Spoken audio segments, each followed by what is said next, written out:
Welcome to BrotoGP. This is episode number 67. You are surprised that we are recording again so soon and that this episode is coming at you real fast. This is rapid fire. They back motherfuckers like a machine gun of fucking entertainment. Blah, blah, blah, blah, blah, blah.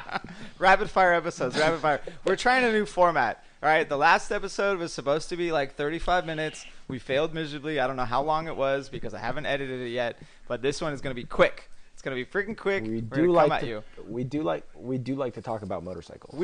Yes, we do, and we like to talk about it so much that we are increasing the coverage of things we talk about. Moto America, a fucking check. A World Superbike, we gonts to talk about it. So that's what's happening. It's gonna be dope. You're gonna be entertained, and I'm still going with the suggestion of reciting from memory the plot of You Don't Mess with the Zohan and seeing how many people like it.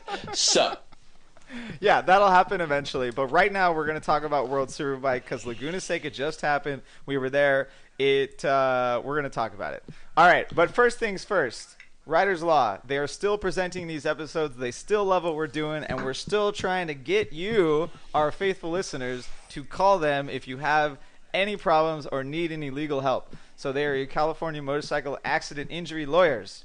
And if you guys get in trouble, you go off a guardrail or something because a car like sideswiped you and you need some help, your leg is like hanging off one side and you need someone to cover your medical bills, call Riders Law and they will take care of you for sure. Even if you're motherfucking at fault, dog, straight up side told me over beers while we were wasted. Even if you're at fault, you need representation and you might get some shit because insurance companies are shady fucks. Straight up shady fucks. The only thing worse than insurance companies is the entertainment value of World Superbike. That's harsh. That's harsh, but possibly true. Arguable. I was not expecting that. But yeah, everyone, Riders Law, they will help you out. Sai is a really cool guy. He's been helping us out with motorcycle racing. He's been helping us out with podcasts. And help him out by giving him a call if you ever need any help. But all right, we're making this quick, so we're jumping right into it. Kev already brought up how shitty World Superbike was. Get up in that World Superbike. Yeah. Get in it. I want to talk about something positive first. We're going with Chaz, Beast Mode, Race 1, and the Nikki Hayden flag to round that one out. The fucking dude there, bro. Are you all situated there, bro? I am the perfect amount of fucking Spanish rosé liquid courage. I'm just drunk enough to let you play around with my booty hole, but not like extra loose. Extra loose. I might look at you and bite my lip a little bit. Wait. You're just drunk enough to actually talk about World Superbike, is what it is. Right. Correct. But no, I mean, Chaz Davies, the fucking bro broke his back like 3 days ago. Right? I mean, the guy literally like crashed and cracked vertebrae, and they're is he going to even be able to race? He didn't crack the vertebrae. Fucking Johnny Ray ran him over and broke it for him. Right. Yeah, it wasn't like, Johnny Ray motherfucking steamrolled him. And Point of clarification. Right? Point of clarification, Johnny Ray is an asshole. But he runs him over, he hurts his back. He was kind of cool. He sprayed the fans down at the race. That was fun. But the guy, he was questionable for the race, and yet what does he do? He comes back and fucking wins. He comes back and gets a podium in race 2. The guy, the dude has no business being as competitive as he is at a track as physically demanding as Laguna, literally with a back that was cracked, cracked vertebrae. The guy is hurt for reals. It's unreal what he was able to do in the short amount of time with the severity of injury that he had. I mean, I like that. Remarkable. I like that Silence. the body goes reasonably well at Laguna Seca, but it's always Chaz's talent that just pushes it through. Marco Melandri is an amazing rider, but he didn't have anything for Chaz. He didn't have anything for Sykes or Ray the entire weekend. Chaz went full on beast mode. Yeah, we've addressed this. He has to ride 110% of that bike, whereas the other guys have to ride 99% of the Cowie. So the fact that he had a broken back and still did that at a track where tenths of a second or half a second elsewhere, remarkable. True kudos. Slow clap. Yeah, slow and clap. I mean, even in the second race, right? He was matching their times the entire race. He wasn't able to get up there, but but 2 very solid performances on the Ducati. Like they had the awesome new like highlighter tricolor scheme with the crazy new wheels that are supposedly the like... livery. That livery was fucking great. Any From a mile away. Any chance he gets, motherfucking Kev. Motherfucking right. So no, it was Ducati came. They were looking good. They were racing good. It was again the fucking sort of like a homogenous wins of Rea gets old, and Chaz is sort of our only respite from it. But the fact that he was able to win after such a severe injury, when he was questionable whether he was even going to be able to race, was heroic as fuck. And then what does the dude do when he wins a race after hurting his back? He hoists up a Nicky Hayden motherfucking flag in front of everyone in America, and dudes are crying left and right. It was emotional.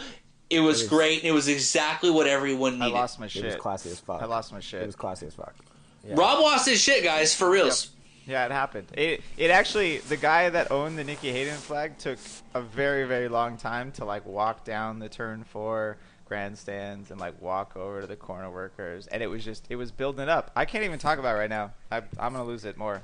Nope. Oh shit, we're gonna nope. Rob, you gonna cry on podcast? I'm gonna make Rob cry right on here, man, because that's what we all needed. Like every fucking person that is that has followed racing, that grew up like me and Everett. We're literally the same age. Like Nicky Hayden is American motorcycle racing for a whole generation of people, and a lot of those guys are in their 30s now or in their early 40s, and Nicky gone is like a weird reality grasp, like, whoa, like he's gone, like the same age as us, we grew up with him. And for Chaz to come back and then literally change the story from his epic comeback to a dedication to Nicky, it was like too much to handle for a lot of people. It was rough in the best of ways. I mean, Chaz got his career started in AMA, and so I'm sure there was relationships to some degree there with him and Nicky and the Hayden family, and it's great to see that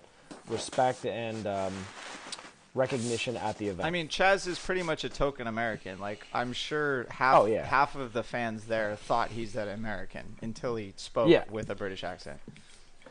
That's right. Yeah. Right, like Chaz was the prototype for what I talked about Elias last episode, which was actually 20 minutes ago in real time. Don't let them behind the curtain, bro. They don't know. Pay no attention to the man behind the curtain. But, Rob. Chaz got his, like he said, he rode some GP, but he really got his name on the map riding Formula Extreme for Celtic Racing. That's right. I watched AMA back in the day. I know shit. And he really got his start and his resurrection in America, and before he moved on and took those next steps. The guy, like Rob was saying, is kind of like a de facto American. We've adopted him as one of our own. The guy is super popular among American fans. I swear to God, if I had $1 for every American fan that told me, like, this was Chaz's year, fuck Rea, he's gonna get him, like, blah, blah, blah, like, acting like the guy's the hometown hero. When he's, British as all hell. Or Irish, or what the fuck ever. You know what I mean? I don't know. It's all the fucking same. I believe he's like Welsh or something like that. Yeah, exactly. I believe he's like a Welsh. I mean, to be fair, everyone wants to root against Johnny Rea at the moment, right? Like, let's transition quick to race 2 here. Johnny Rea is a beast, but for the wrong... I mean, not for the wrong reasons, but we don't like it, right? No, like, he's a like, Chaz Davies is a motherfucking beast, and it's awesome. Yeah. Johnny Rea is a motherfucking beast, and it straight sucks. Yeah, different beast mode, like yeah, on a different level, on a different bike, and we've always talked, right? Like when he was on the Honda, what could he have been? Well, fuck, he could have been as dominant as he is on the fucking Kawasaki and World Superbike. If he goes to GP, he'll get a fucked up ride and be a small fish in a big pond, or he can be the king of the fucking small pond. Like, oh, he is definitely the king of the small pond, and we're hating it because the big fish is just eating up all the entertainment. And we want entertaining motorcycle racing, and when Johnny Rea gets that grid reshuffle, he generally does better than everyone else. Yeah. He does better than... He's got more talent. right? He's a better rider. Second and third has to then get further through the field than him, and he's better at it. Yeah. He has more talent. He's on the best bike, the factory, the most investment, and it's just like, it's the same thing we've said before. That's not necessarily the worst thing in the world. Valentino was the best rider on the best bike in 2002. He won like 11 out of 15 races or 16 races, and it was... But no one complained. Casey Stoner at one point came to the Honda and totally dominated. Fucking Marc Marquez broke the record for most races in a season, and people didn't necessarily complain. Troy Bayliss and Colin Edwards were the only two riders to win a race in 2002, but people didn't complain because there was stories and there was drama. What's the story? Some Irish dude with some couple of kids wins a lot of races on a green bike. It's not fucking entertaining. There's nothing there.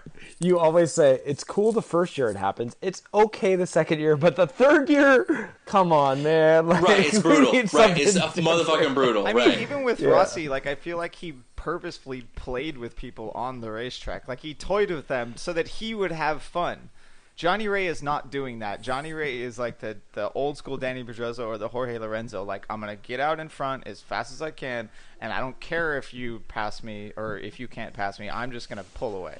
And we don't want to see that. Right, Johnny Rea is Mick Doohan late 90s. Yeah. It's just not that fun. It's, you know, it's that he took his licks for long enough, and now he's not going to take fucking anything less for an answer, right? It's like, no, I'm going to take the win and be happy with that. Thank you. I mean, that's a good point, right? All that time he spent on the Honda, we were rooting for him as the underdog, and he very likely got super tired of it, like getting those occasional wins and having to deal with such a shitty bike. And he goes over there to the Kawasaki, and now he's just like, no, man, like I'm just going to win these races. Screw you guys. He literally had like a decade of knowing he was as good as he is and not getting it, and now what he has is validation every race, and he has 10 years of pent-up validation. Basically, dude barely busted a nut in some shitty relationship with no sex for a decade, and finally he's got a hot chick, and he's plowing day in and day out, and she's a little tired of it, but like he's fucking plowing.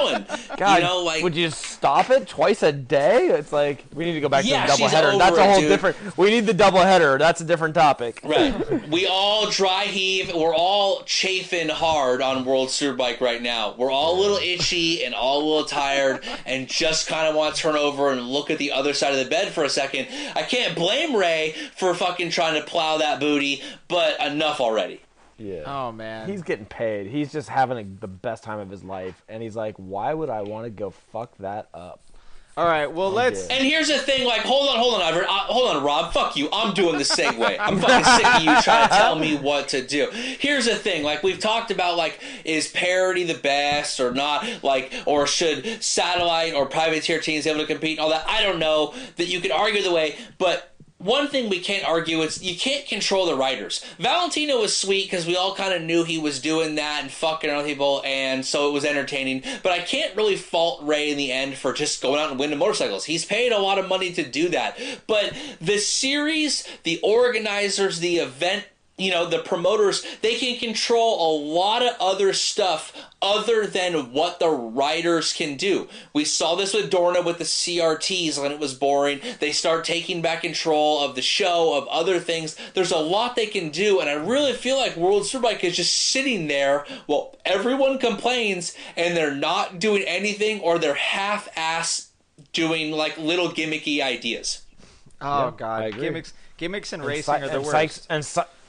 And Sykes is crying in the corner somewhere because he fucking stole his thunder. Right, like they switched the, you know, the 1 day format to the 2 day, hoping it'd get more spectators. It increases the entertainment over the weekend, and then they add this reverse grid thing. And the problem is like, in a vacuum, both those aren't the worst idea in the world. And Rob's going to argue with me in this a second. I fucking know he is. But together, it's actually horrible. The reverse grid thing isn't the worst idea in the world. Like, what's more entertaining than throwing a fucking wrench in the engine, right? Like, and just watching it go boom. That's fucking sweet. But you're not throwing a spanner in the works, as the British like to say, if you let them race and then give them 24 hours to figure out their setup, have a warm-up, get back on, look at the weather, figure out everything, and then go. Because the best rider on the best team is still going to win, and all that's going to happen is one of those 3 good riders is going to get it slightly wrong, and there's going to be a gap and they can't do it. If you're going to make a rule whose fucking intent is to fuck stuff up, because that's what that is. Ha ha ha, let's troll everyone and turn the fucking grid around. That'll be hilar. That's what it is, right? But it's only funny if it's like, oh, Johnny Ray, you just won? Well, cool, bro. In 45 minutes after lunch, you gotta go fucking do it from 12th. That's not enough time for any mechanics to do shit. That's not enough, like literally, that you're designed a rule that's whole point is to throw a monkey wrench in it and see what happens, but that doesn't work if you give everyone, like, if Everett goes, haha, fuck this, I'm going to throw a wrench in the fucking engine, and I turn the engine off and go, cool, I don't got to run it until tomorrow. Like, that's not, you know what I mean? Like, that's fucking stupid. It's not funny. It's not doing anything of interest. It's not giving fucking Alex Lowe's a chance to do anything. It's not giving Leon Kemier a chance to do anything. Like, it's... I mean, the top three have to go to the back of the grid.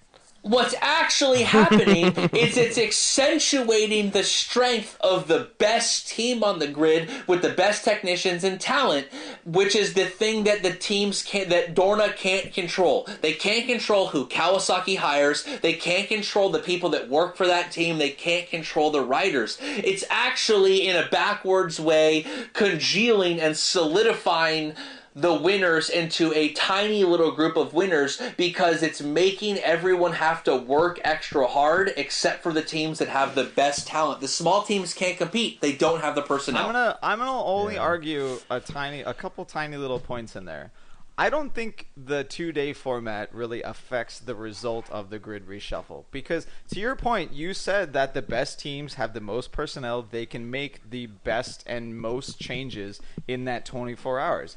If you gave them 2 hours, it would be the same exact thing. They're better. No, they would make at some more point changes. it's too short and it's a crapshoot. Yeah. At some point it's too short. At some point, but there's never been only 45 minutes between the races, right? I think it was like 3 maybe hours there before. Fucking should be. Maybe they should. Yeah, maybe they should come in, change tires, do the podium interviews, and send them back out. That's what they do. They don't allow the top 3, the guys that get on the podium, time to talk to their crew. They just have to go. The crew can change the tires, and they just have to get back on the grid. Where they allow 4th through down, they get to talk to their crew because they're not on the podium, and they get to make changes and do the race. That's what needs to happen.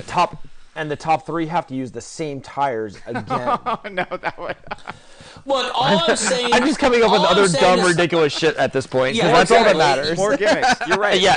More gimmicks, right? Yeah. Exactly. Yeah. The front guy has to race missing his left caliper. But I like that one, actually. That's a good one, right? But the point being is, like, they've tried these things to make the series more interesting, but they haven't, like, actually thought, how do these things work together? Like... You know, like go back to our engine analogy. If Everett throws a tiny little wrench in my engine, but also dumps hella lube, a big wrench. Maybe that wrench doesn't do anything because it's so lubricated. It's like they're making these rules, but they're not deciding how is this actually going to affect the show long term. They're just throwing shit at the wall and seeing if it sticks. Well, and the grid reshuffle is kind of dumb, but it's not the worst idea. Yeah. Switching the 2-day format or the 1-day format 2 days is not the worst idea, but it's not the best idea. But I feel like collectively what they're doing is they're diluting the reason for being there on Sunday. I would rather them go to a spec ECU or some equalizing measure in the rule set. There you go, Rob. Get into that. Someone just brought up Spec ECU, and Rob just like straight jizzed. Yeah, a little bit. But no, I'm gonna. To say. No, I'm gonna. We're gonna talk about that in like 5 or 10 minutes. All right, we gotta stay on a little bit on topic here. Like these are all unintended consequences, right? Like no one. Well, I'm pretty sure that was intended. They just didn't have any clue of what would happen on the grid reshuffle thing. Well, it's totally basically fallen short and made no impact. Yeah, no, but that's my point, right? They didn't realize that the best riders were going to get through the grid first, and the second best riders were going to struggle slightly more, right? Because that's what's been happening. Gagne Rea gets through from the third row every single time. Sykes or Chaz Davies get through. Right, not both of them, which ruins our. And Melandri gets pole. And Melandri gets pole every second race. Yeah, right. Yeah, because he finished fourth. Yeah, that's true. And fourth every time. Yeah, but Melandri still ends up finishing fourth in race 2 every time. Yeah, right. It's these unintended consequences are stacking up, and the thing that I want to see from Dorna and from the FIM is for them to just revert, say, hey, this didn't work out. It didn't actually make the racing any better. We are an entertainment company. Let's go back. It might have made it worse. Yeah, it might have made it worse. Unfortunately, either make it crazier and put them all the way to the back, or get rid of the dump. Yeah, because no one, like, a lot of people don't like gimmicks. But unfortunately, we know from what Dorna has done in MotoGP that they love little rules that help out the teams that are not winning. And there have been a few races where Lowe's and Forez and Savadori have gotten really good TV time because of the grid reshuffle, because they've started on the front row. So I suspect that Dorna is going to keep this around. So you're telling me you're a satellite, your number one objective is to basically get fourth place in the first race so that you could be on the pole and get TV time for 5 laps. Yeah. No, of course, because you can't win anyway because your team is a scrub compared to factory Kawasaki. Right? So you might as well get fourth and then just duke it out in the first 5 laps so that you end up on TV. That is the best possible result for a team that is not factory and doesn't have the know-how or the electronics or all the money or that's all pretty bunk. Yeah, that's pretty bunk. As a spectator, why would I want to invest my time and energy into that bullshit? Exactly. So that's, to me, that tells me that the grid reshuffle and the 2-race format and any consequence of those being combined is not the solution for making the exciting racing. Dorna has to do something completely different. Like, even if they got rid of the grid reshuffle or they keep it, the racing's still not going to be amazing. We've got to do something else.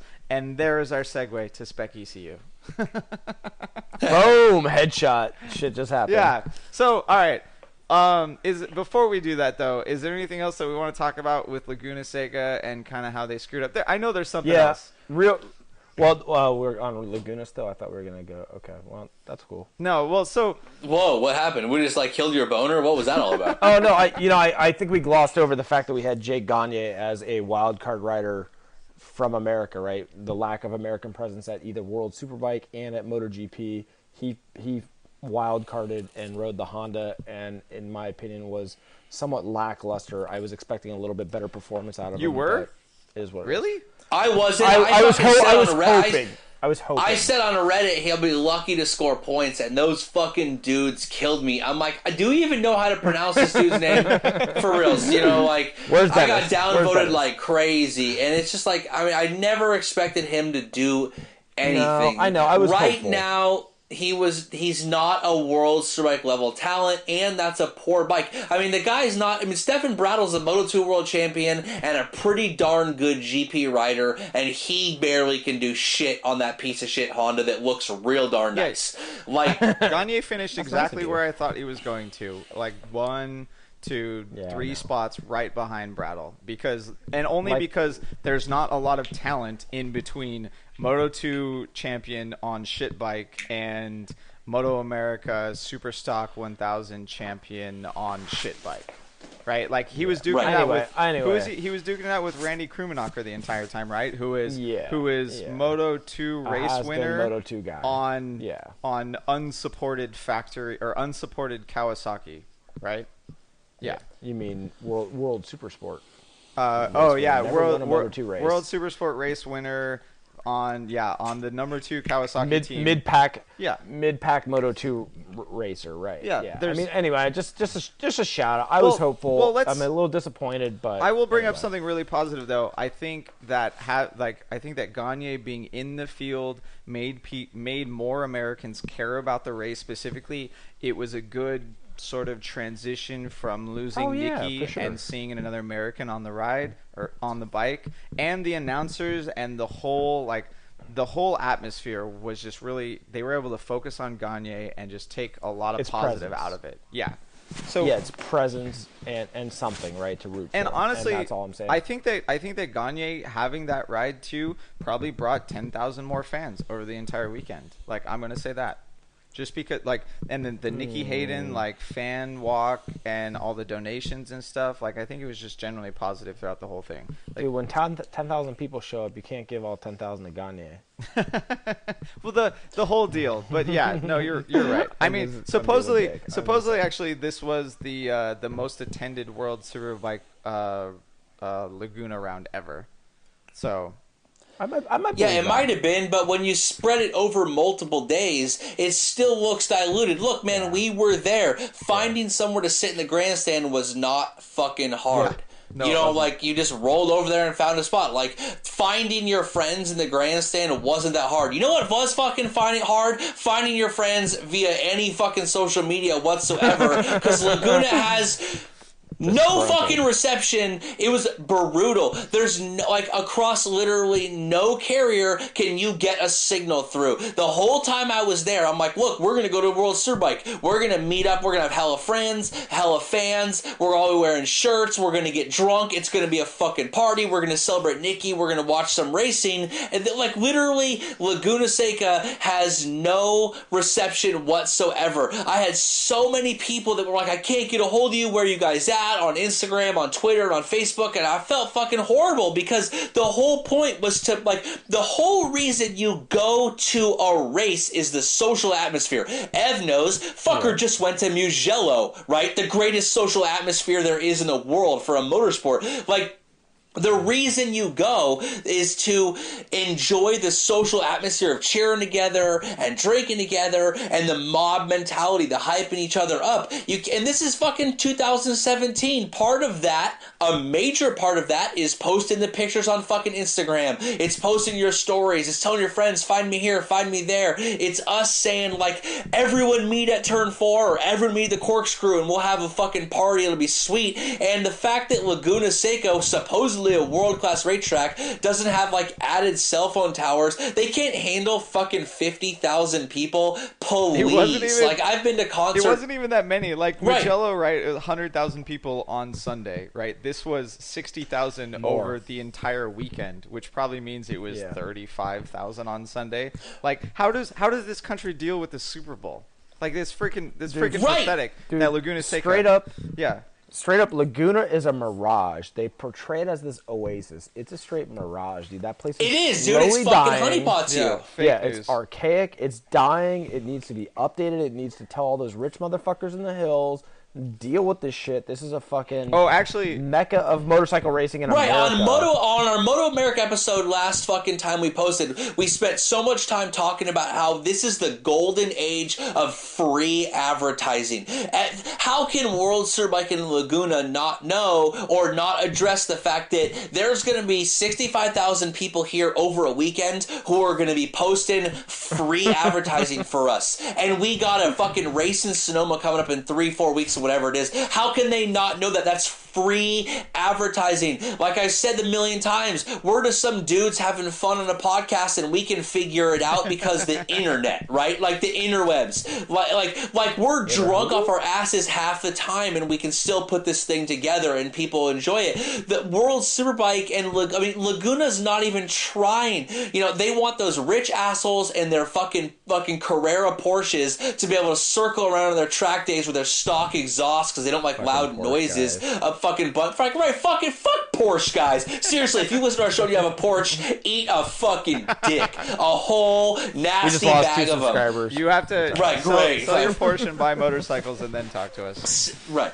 Right. The thing is like, it's like Everett said, it's a mirage. Like, you get to Laguna and you think, oh, it's that corkscrew. It's so legendary. Fucking Laguna sucks balls. It's dry as fuck. It looks like a hay field. There's no shade anywhere. The facilities are shit. There's barely any grandstands. The facilities are so crappy that they can't get Super Stock and Super Sport there to begin with. So we have this empty ass schedule where the 2-day format is stretched as fucking thin as possible. These assholes that decided on this schedule thought, well, what we're going to do is we're going to have a Moto America / Super Sport 600 / Super Stock race to get these guys wet. No offense, Rob, but it is the lowest class of the day. I love you, Rob. I love you. Sorry, Rob. You don't get us wet, bro. You don't get us wet. But this is not the premiere. And then what we're going to do is we're going to wait like 3.5 hours and then do Superbike, which everyone knows is super boring. And then we're going to do a Moto America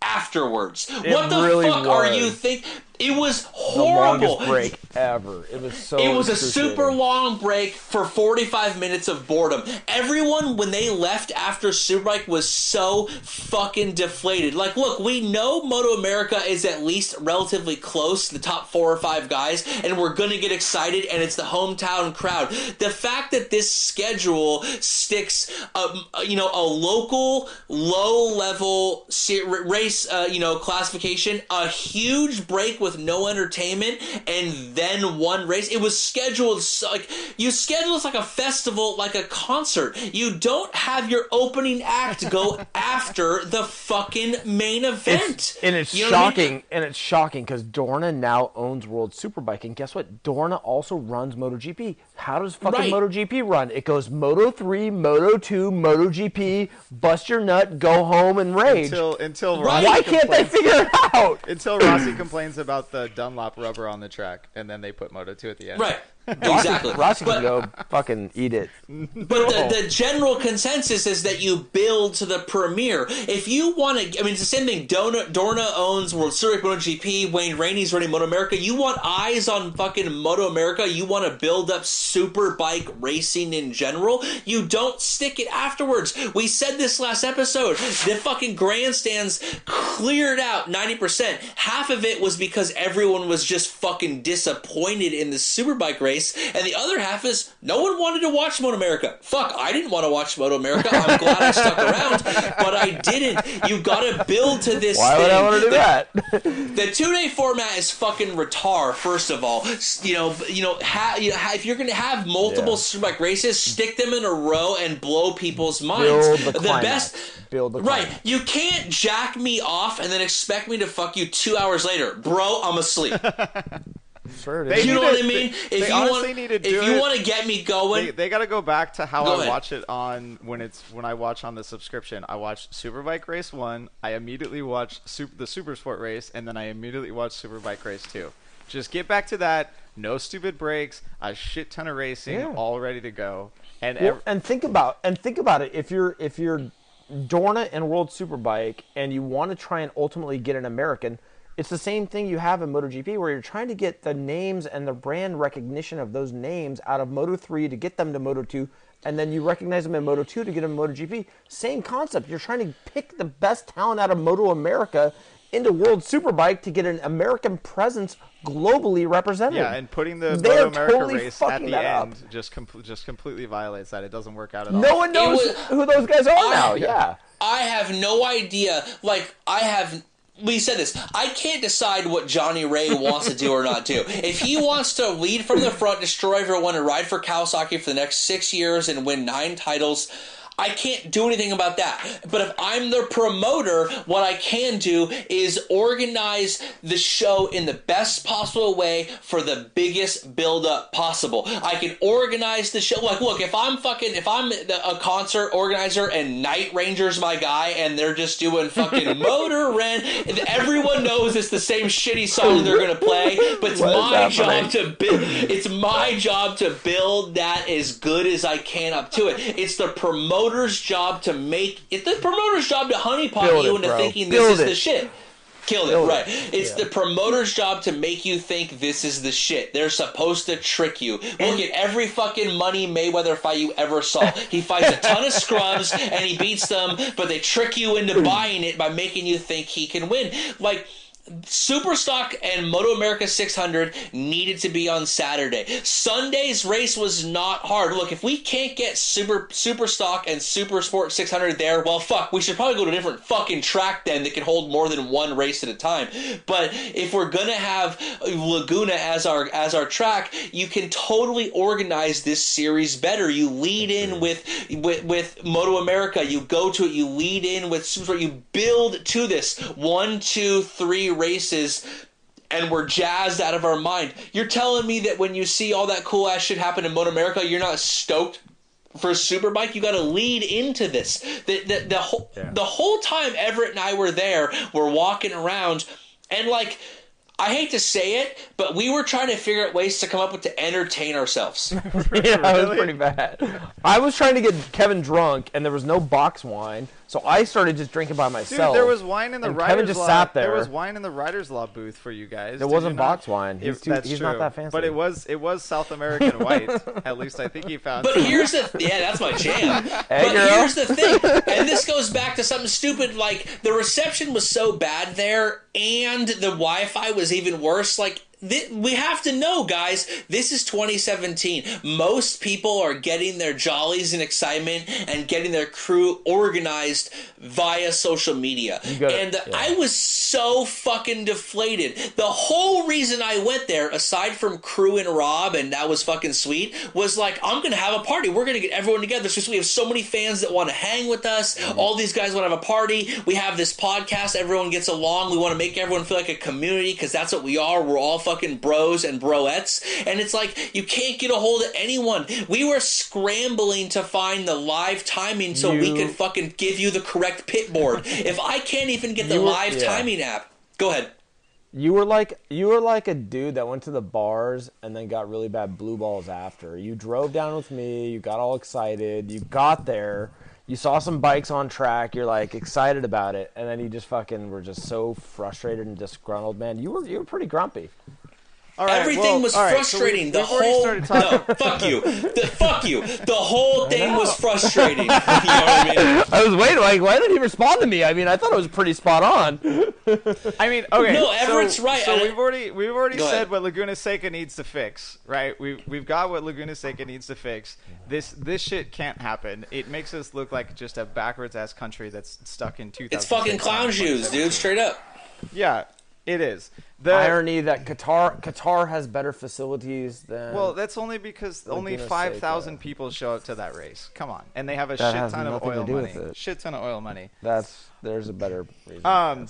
Okay, but so our main point that we're supposed to be highlighting right now is make fucking World Superbike great again.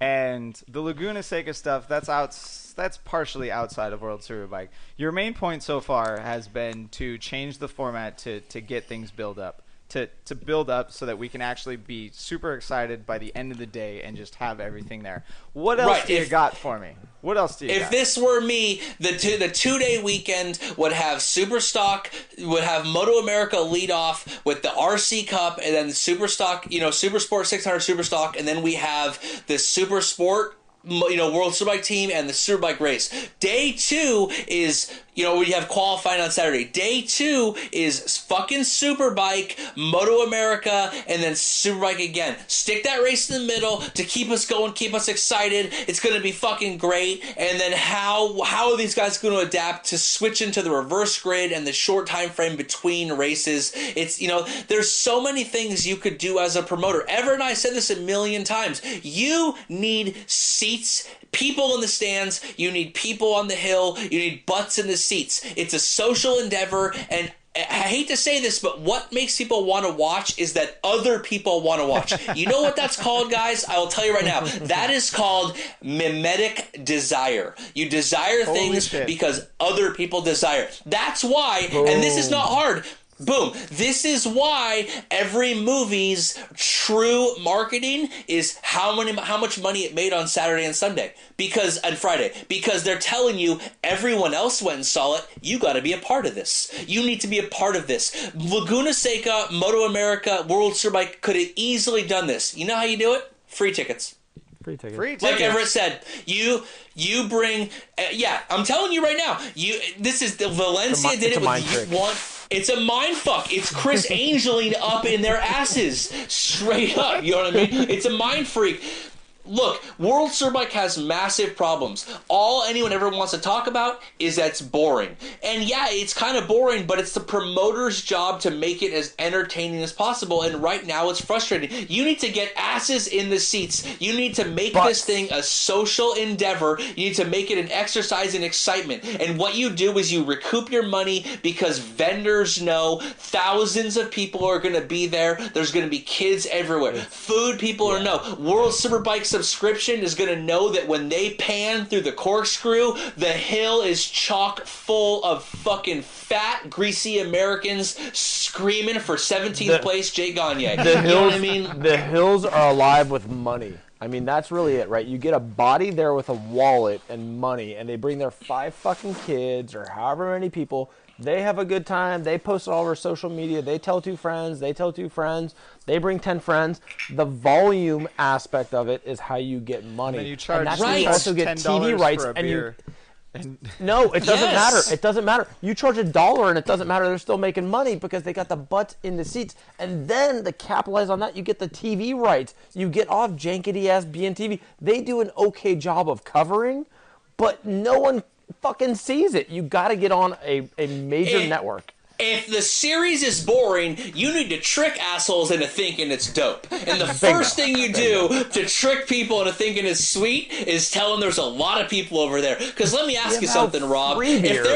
Let me ask you something, Rob. If there's a rock on the ground in the corner, you don't look at it. But if like 1,000 people are looking at it, you're like, "What's the deal with this rock? That rock is awesome. This rock is like, what's the secret to this rock that I don't know? Someone's got to fucking tell me. I gotta Google this thing, and then you Google it and find out it's actually kind of sweet. Like you gotta trick people. Sorry, marketers and marketeers. Like you gotta do some work. They have to work.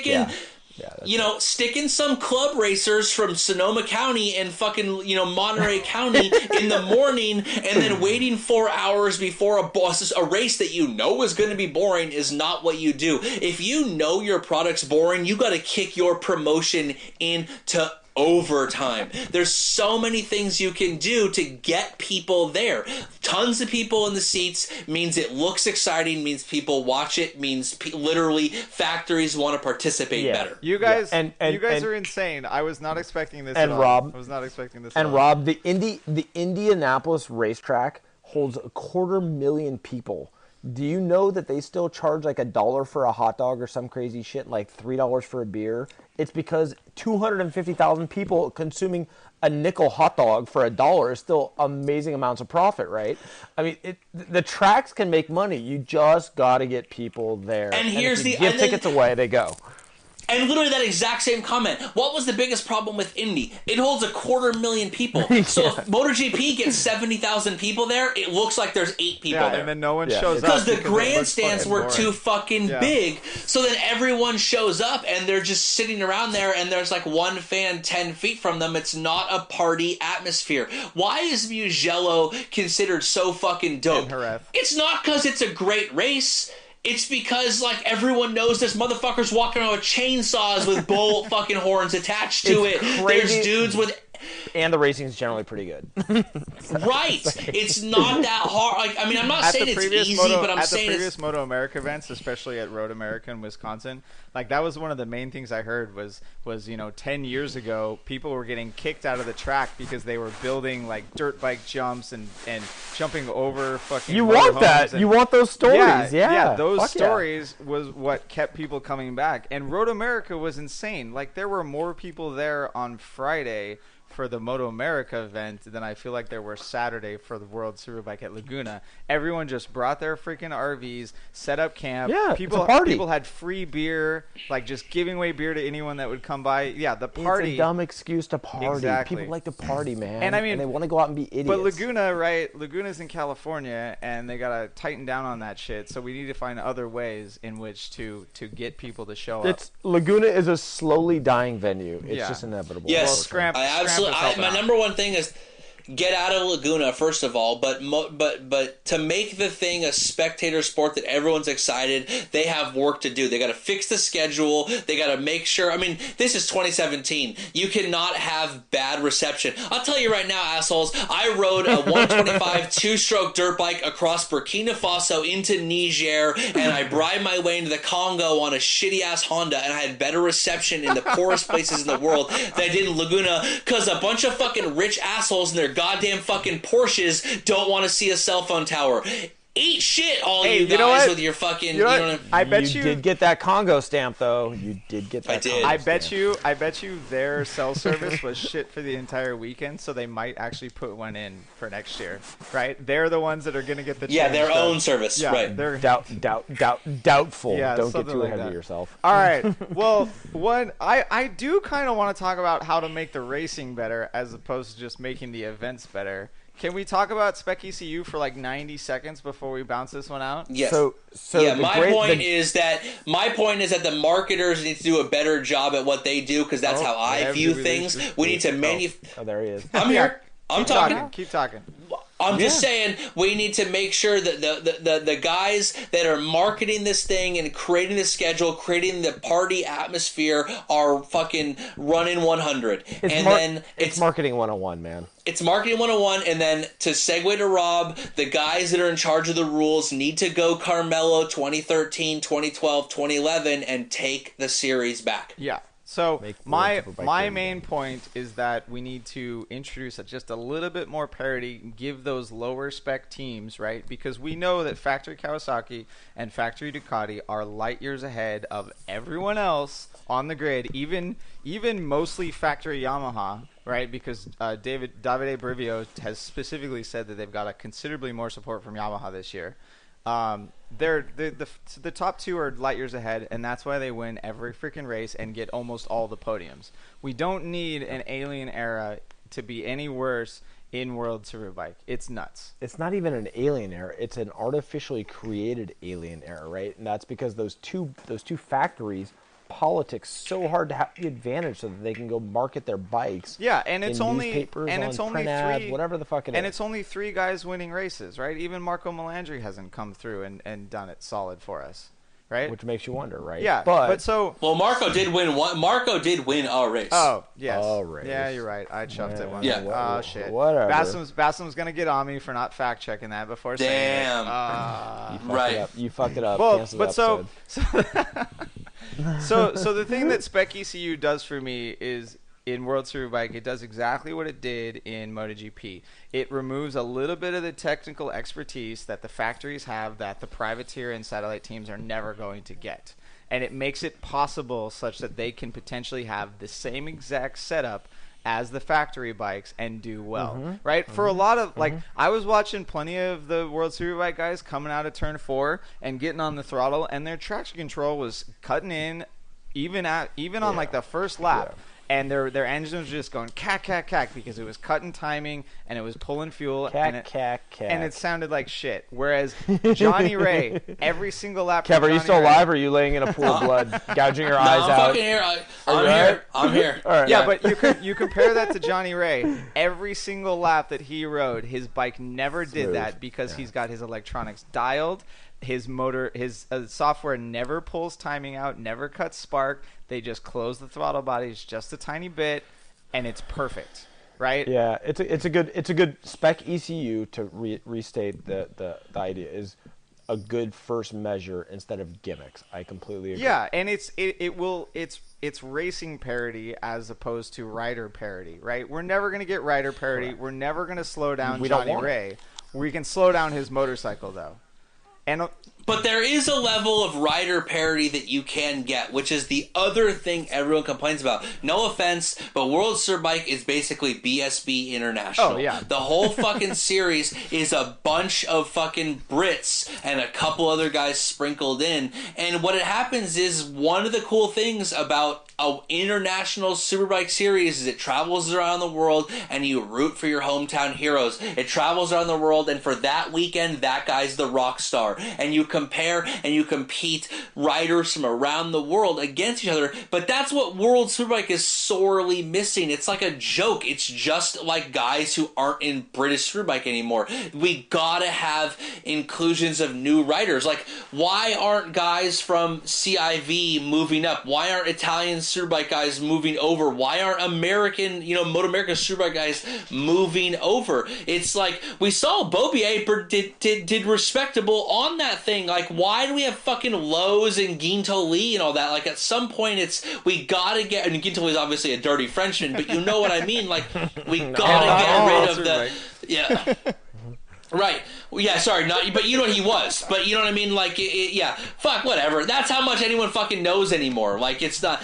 The point being is, like, there's the talent out there that could fill this out and make it more interesting. We saw Stefan Brattle come over. Nicky Hayden was there before his, tragic passing. But, like, overall, it's the same cast of characters who are all from the same place. It's fucking boring because there's nothing out, like, the things that you get to cheer for aren't there. They're reduced. There's not the bikes you want to cheer for because the fucking fake factory teams and the shitty satellite teams, and then the riders are all from the same era. So yeah, everyone in London fucking thinks it's dope, but anyone outside of that fucking foggy ass British Isle with bad food and horrible teeth thinks it's horrible.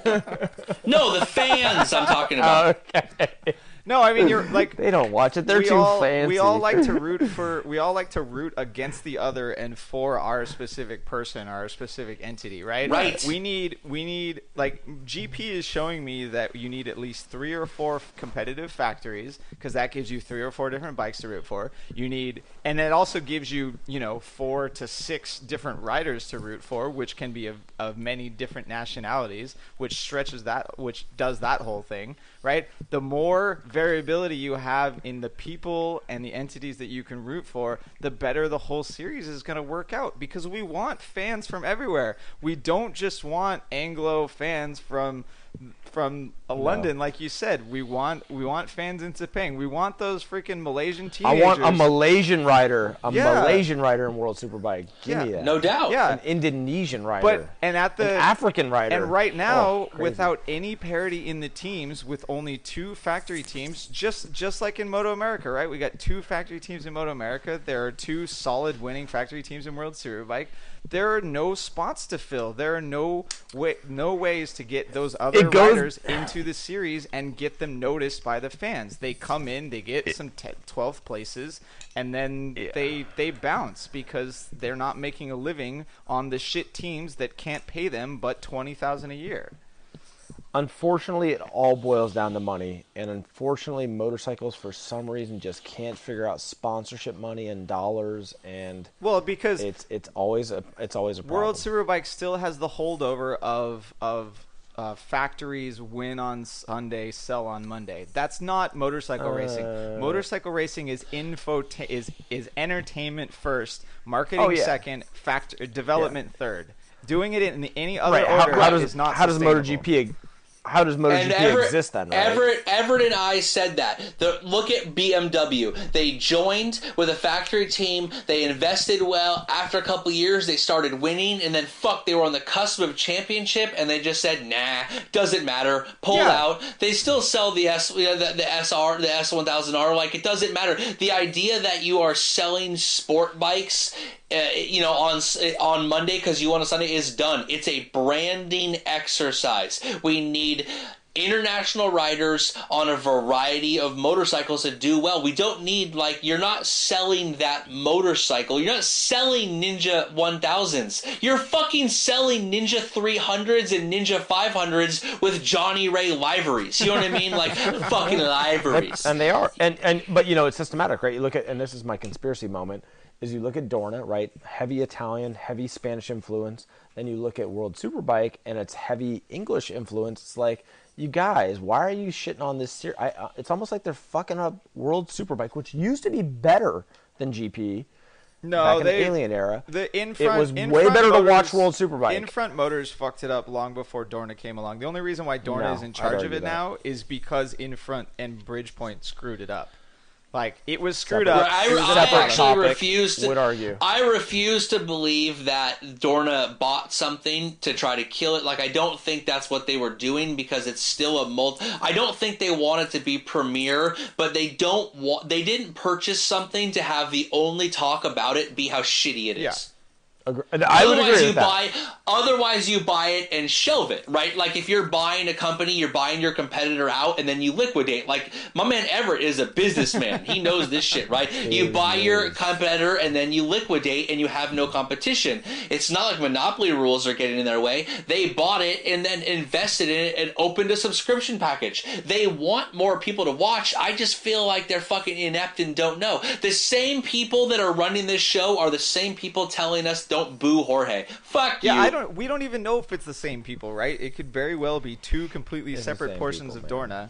And the good ones, right? We talk about technicians in factories being way better than in privateer teams. All the fucking good ones are working on MotoGP, and all the scrubs over there on World Superbike. We've seen their websites. There's a dramatic difference in what's going on there.